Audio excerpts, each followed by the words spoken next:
Welcome to Better Grades Through Time Management. We all think that we want more time each day.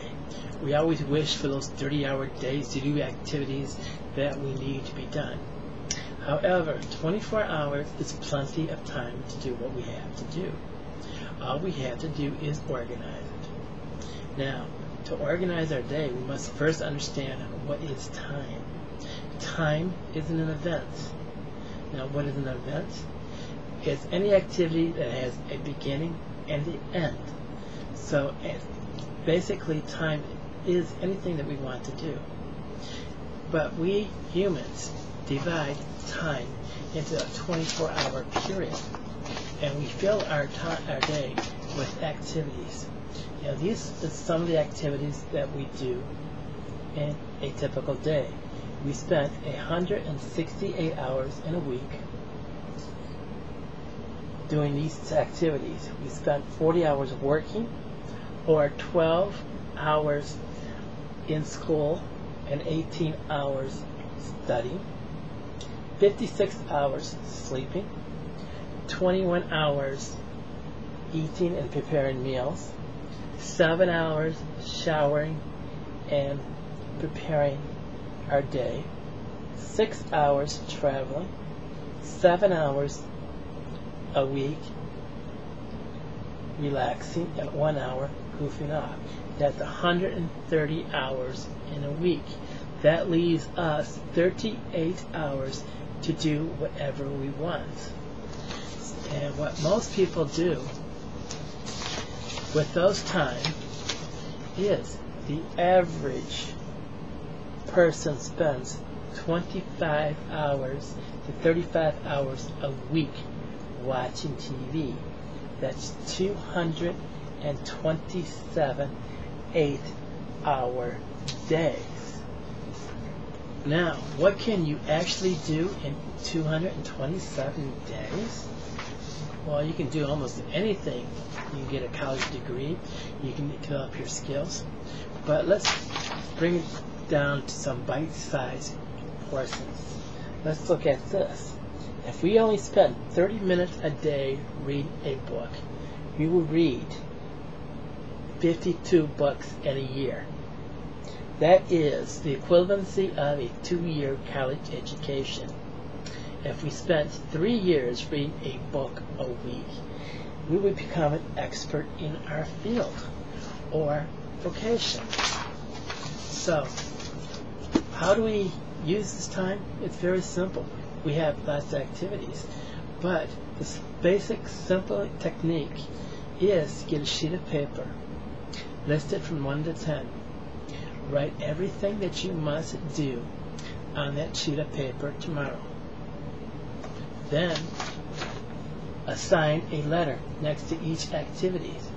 Put an A next to the activities that is important and must do.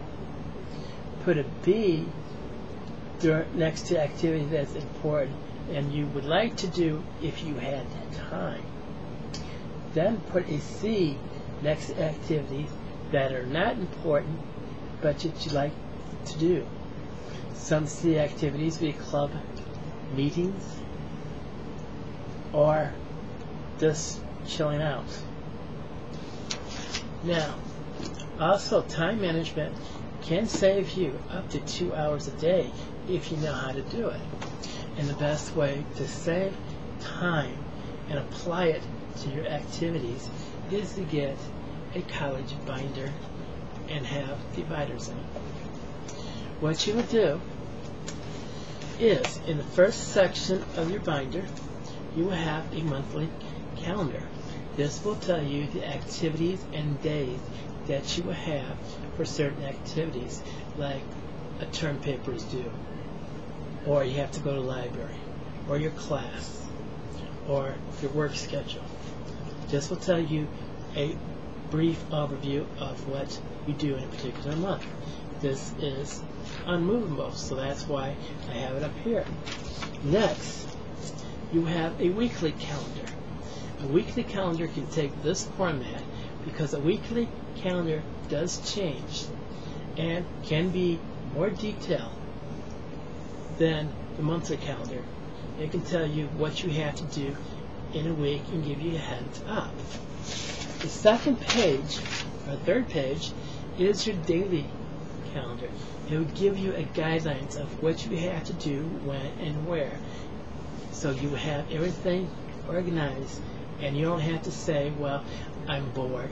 All you got to do is look at your sheet of paper and see, okay, it is 3 p.m. I have to review my English. So it's right there.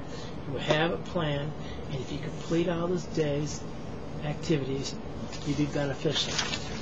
The second section is the class schedule. I will have a class schedule. Then the third section, and each section I will have a class syllabus. This is an overview of what I'm expected to do in a certain class. Then on the second sheet, I will have the vocabulary words.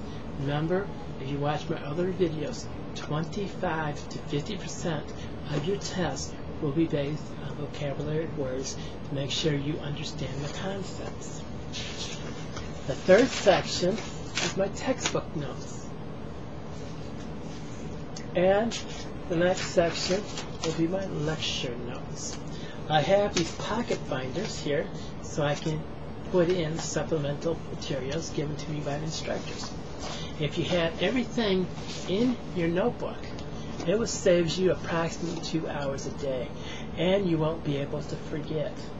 Say you have anatomy class on Monday, Wednesday, and Fridays, and English class on Tuesday and Thursdays.